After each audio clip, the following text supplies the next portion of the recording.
Lectura del Santo Evangelio según San Mateo. Mientras estaban reunidos en Galilea, Jesús les dijo: El Hijo del Hombre va a ser entregado en manos de los hombres, lo matarán y al tercer día resucitará. Y ellos quedaron muy apenados. Al llegar a Cafarnaúm, los cobradores de impuestos del templo se acercaron a Pedro y le preguntaron: ¿El maestro de ustedes no paga el impuesto? Sí lo paga, respondió. Cuando Pedro llegó a la casa, Jesús se adelantó a preguntarle: ¿Qué te parece, Simón? ¿De quiénes perciben los impuestos y las tasas los reyes de la tierra? ¿De sus hijos o de los extraños? Y como Pedro respondió de los extraños, Jesús le dijo: Eso quiere decir que los hijos están exentos. Sin embargo, para no escandalizar a esta gente, ve al lago, echa el anzuelo, toma el primer pez que salga y ábrele la boca. Encontrarás en ella una moneda de plata. Tómala y paga por mí y por ti. Palabra del Señor. Gloria a ti, Señor Jesús.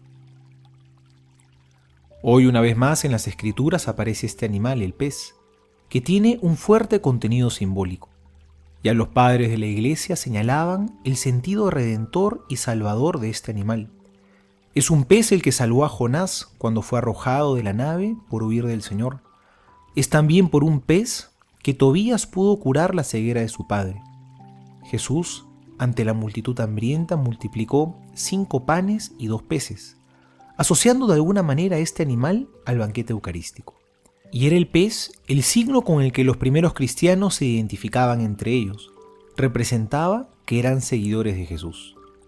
Hoy es en un pez donde Pedro encuentra esta moneda de plata para pagar sus impuestos. Pero hoy el Señor nos quiere hablar de otra deuda, mucho más grande que la de un impuesto.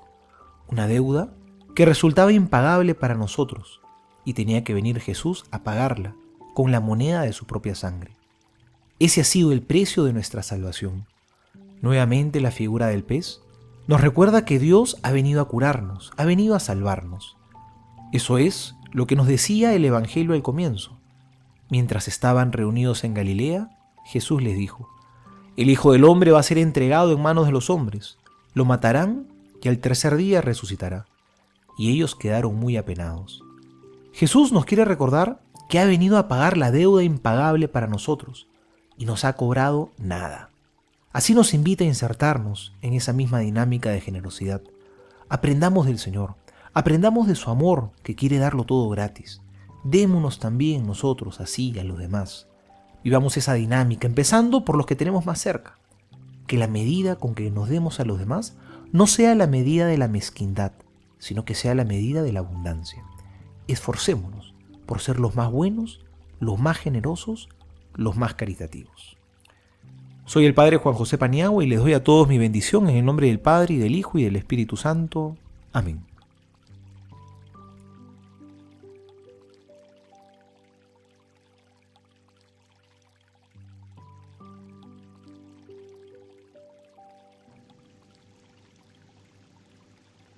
Memoria de Santa Juana Francisca Chantal religiosa. Sed totalmente fieles a Dios y lo experimentaréis. El amor divino hunde su espada en los reductos más secretos e íntimos de nuestras almas y llega hasta separarnos de nosotros mismos.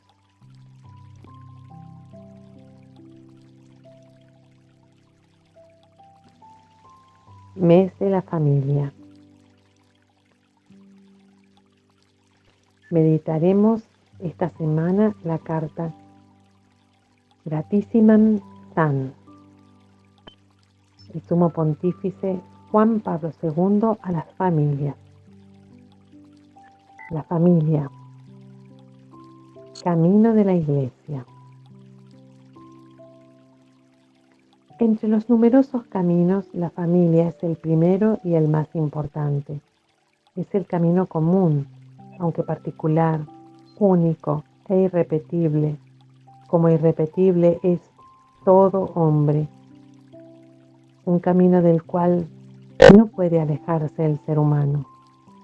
En efecto, él viene al mundo en el seno de una familia, por lo cual puede decirse que debe a ella el hecho mismo de existir como hombre.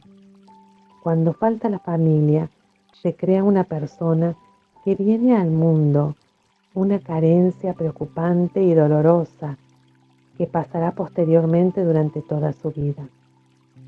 La Iglesia, con afectuosa solicitud, está junto a quienes viven semejantes situaciones, porque conoce bien el papel fundamental que la familia está llamada a desempeñar. Sabe además que normalmente el hombre sale de la familia para realizar a su vez la propia vocación de vida en un nuevo núcleo familiar. Incluso cuando decide permanecer solo, la familia continúa siendo, por así decirlo, su horizonte existencial, como comunidad fundamental sobre la que se apoya toda la gama de sus relaciones sociales, desde las más inmediatas y cercanas hasta las más lejanas. ¿No hablamos acaso de la familia humana al referirnos al conjunto de los hombres que viven en el mundo? La familia tiene su origen en el mismo amor con que el Creador abraza al mundo creado, como está expresado al principio en el libro del Génesis 1:1. Jesús ofrece una prueba suprema de ello en el Evangelio. Tanto amó Dios al mundo que dio a su Hijo único, en Juan 3:16. Un Hijo unigénico, consustancial al Padre, Dios de Dios, luz de luz, entró en la historia de los hombres a través de una familia. El Hijo de Dios, con su encarnación, ya unido, en cierto modo, con todo hombre, trabajó con manos de hombres, amó con corazón de hombre.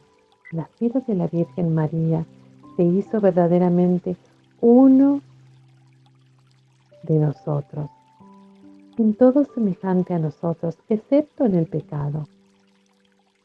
Por tanto, si Cristo manifiesta plenamente el hombre propio hombre, lo hace empezando por la familia en la que eligió nacer y crecer.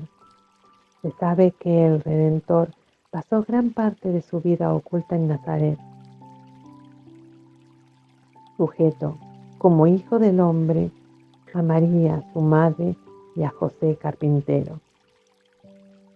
Lucas 2:51. Esta obediencia final no es ya la primera expresión de aquella obediencia suya al Padre hasta que la muerte, Filipenses 2:8, mediante el cual redimió al mundo.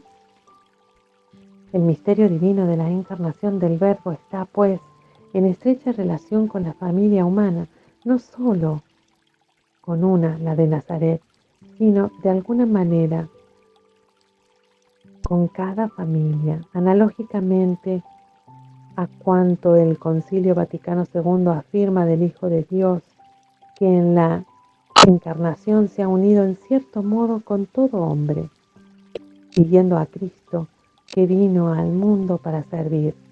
Mateo 20:28. La Iglesia considera el servicio a la familia una de las tareas esenciales. En este sentido, tanto el hombre como la familia constituyen el camino de la Iglesia.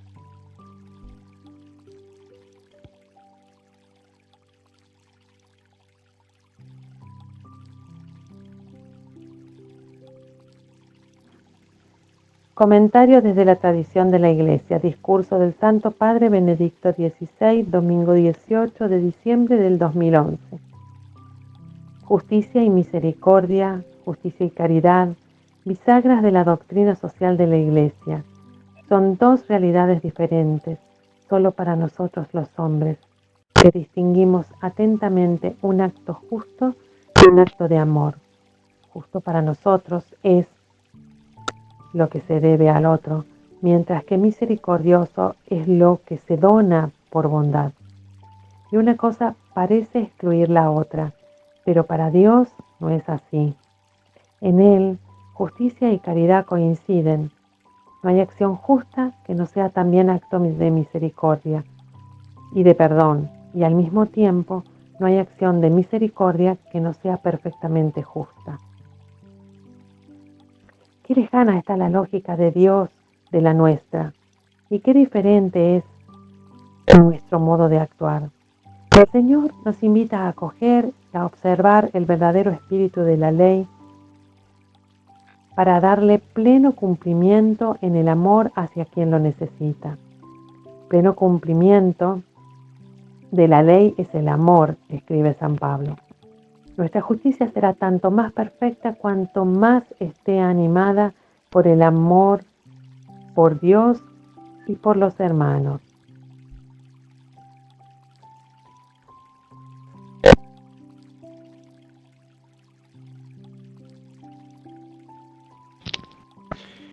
Meditemos desde el libro de cielo. ¿El maestro de ustedes no paga el impuesto? Volumen 23, septiembre 10, 1933. Nuestro Señor desembolsa el precio para comprar su divina voluntad para darla a las criaturas. Mi divinidad, unida a mi humanidad, descendía del cielo para comprar mi divina voluntad para las criaturas. Cada acto que hacía era un adelanto del precio que se requería y que daba a la divina majestad para volver a comprar lo que el hombre había rechazado y perdido. Así que cada acto mío, pena, lágrima y la misma muerte de cruz, no fue otra cosa que desembolsar la suma necesaria para comprar mi voluntad divina y darla a las criaturas. Así que si la compra fue hecha, pagado el precio, la divinidad aceptó y fue concluido el pago con el sacrificio de mi vida. ¿Cómo no debe venir su reino? Tú debes saber que conforme mi humanidad obraba, sufría, oraba, así mi fiat divino descendía en lo bajo de mis actos humanos y formaba su reino. Y como yo era la cabeza, el hermano mayor de todas las generaciones humanas, el reino pasaba a mis miembros, a mis hermanos menores. Pero primero era necesaria la redención, porque ésta debía servir para labrar el terreno de las voluntades humanas, para purificarlas, prepararlas, embellecerlas y hacerles conocer cuánto le ha costado a este hombre y Dios la compra que ha hecho de esta voluntad divina para darla a las criaturas, a fin de puedan recibir la gracia de recibir el gran don de ser dominadas por mi voluntad. Si no hubiera estado primero la redención, faltaría el desembolso del precio y el acto preparatorio para un bien tan grande.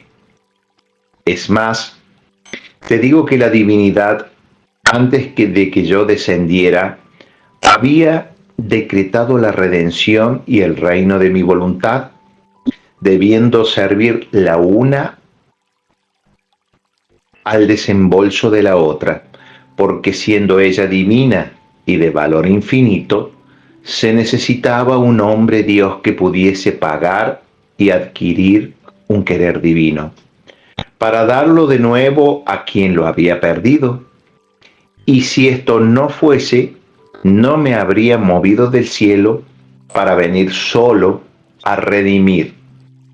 Sobre todo que me interesaba más el restituir los derechos a nuestra voluntad, ofendida y rechazada, que la misma redención. Y además, no habría actuado como Dios si ponía a salvo a mis criaturas, y mi voluntad la hacía a un lado, no dándole los derechos recibidos y de restituirle su reino en medio de las criaturas.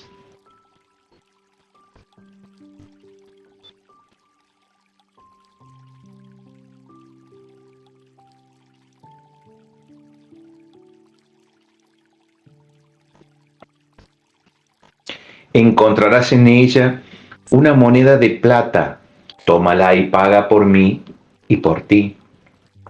Nuestros actos en el fiat son monedas de gran valor. Volumen 13, noviembre 12 de 1925. Es costumbre de la sabiduría eterna establecer los actos de la criatura que son necesarios para dar cumplimiento al bien que le quiere hacer. Esto sucedió para que viniera a la tierra la redención del Verbo eterno. Se necesitó el curso de 4000 años, y para este intervalo de tiempo estaban establecidos todos los actos que debían hacer las criaturas para disponerse a merecer el gran bien de la redención y todas las gracias y conocimientos que debía dar la Suprema Majestad para hacer conocer el mismo bien que debía llevar el descendimiento del Verbo en medio de ellas. He aquí el porqué de los patriarcas, de los santos padres, de los profetas y todos los buenos del Antiguo Testamento, los cuales con sus actos debían hacer el camino, la escalera para llegar al cumplimiento de la redención ansiada. Pero esto no basta, por cuán buenos y santos eran sus actos, estaba el muro altísimo del pecado original que mantenía la división entre ellos y Dios. He aquí el por qué se necesitó una virgen concebida sin mancha original, inocente, santa y enriquecida por Dios con todas las gracias, la cual hizo como suyo todos los actos buenos del curso de los 4000 años, los cubrió con su inocencia, santidad y pureza, de modo que la divinidad veía aquellos actos a través de los actos de esta inocente y santa criatura, la cual no solo abrazó todos los actos de los antiguos, sino que ella con lo suyo los superó a todos, y por eso obtuvo el descendimiento del Verbo a la tierra. A todos los actos buenos de los antiguos le sucedió como a quien tiene mucho oro y plata, pero en aquellos metales preciosos no está acuñada la imagen del rey, que es lo que da el valor de moneda al metal, y si bien por sí mismo contiene valor, pero no puede llevarse valor de moneda que pueda correr en derecho en el reino. Pero supón que aquel oro o plata fueran adquiridos por el rey, y dándoles forma de moneda acuñara sobre ella su imagen. Entonces aquel oro adquirirá el derecho de moneda. Así hizo la Virgen. Sobre aquellos actos acuñó su inocencia, su santidad, el querer divino que ella poseía íntegro, y los presentó todos juntos a la divinidad y obtuvo el Redentor ansiado. Así que la Virgen completó todos los actos que se necesitaban para hacer descender el Verbo a la tierra, pero no terminó aquí. Para hacer que el Redentor tuviera su campo de acción en la tierra y para hacer que cualquiera que lo quisiera pudiera servirse de aquellos actos como monedas para comprarse el cielo, se necesitaba el sello de la inocencia, santidad y querer divino. Se necesitaba el sello del obrar del mismo Verbo para hacer subir al hombre al cielo. Si el sello de la Virgen bastó para hacerme descender en medio de las criaturas, para hacer subir al hombre, se necesitaba mi obrar divino. Y he aquí, por esto que yo abracé e hice mío todos aquellos actos, suplí a todos, cumplí todo, y por todos puse el sello divino a todos los actos buenos, desde el primero hasta el último hombre que vendrá a la tierra. Y este sello fue hecho por mí con penas inauditas y con el desembolso de mi sangre. Y así di, como rey magnánimo, la moneda a todos para comprarse el cielo. Todo esto estaba establecido por la sabiduría increada y ni siquiera un acto podía fallar de todo esto para venir a cumplimiento la redención. Ahora, hija mía, así como fue de la redención, así es de mi voluntad, para hacerla conocer y hacerla reinar como acto primero de vida. En la criatura se necesita el cumplimiento de los actos. También tú, a ejemplo de mi celestial mamá y del mío, debes en mi misma voluntad abrazar todos los actos hechos en el Antiguo Testamento, los de la Reina del Cielo, aquellos hechos por mí, aquellos que se hacen y que se harán por todos los buenos y santos hasta el último de los días. Y a todos les pondrás tu sello de correspondencia de amor, de bendición, de adoración, con la santidad y potencia de mi voluntad. Nada te debe escapar. Mi voluntad abraza todo. También tú debes abrazar todo y a todos, poner en ellos en el primer puesto de honor sobre todos los actos de las criaturas a mi voluntad. Ella será tu sello, con el cual sellarás la imagen de mi voluntad sobre todos los actos de las criaturas. Por eso tu campo es vasto.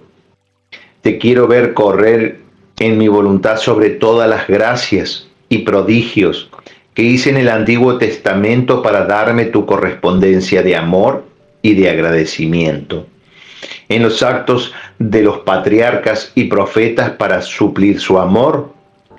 No hay acto en el que no te quiera encontrar. No me sentiría satisfecho ni contento si no te encontrase en todos los actos de las criaturas que se han hecho y se harán. Ni tú podrías decir que has completado todo en mi voluntad. ¿Te faltaría alguna cosa del verdadero vivir en mi querer?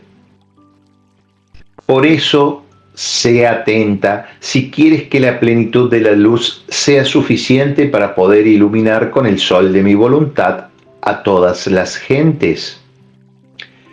Quien quiera dar luz a todos debe abrazar a todos como en un solo abrazo, con el hacerse vida y suplemento de todos y de todo. ¿No es tal vez mi voluntad vida de todo? Y como esta vida viene correspondida con tantas amarguras, ¿no se necesita entonces quien corra en todos para endulzar estas amarguras con el sustituirse como acto de vida con mi misma voluntad por cada acto de la ingrata criatura? Oración.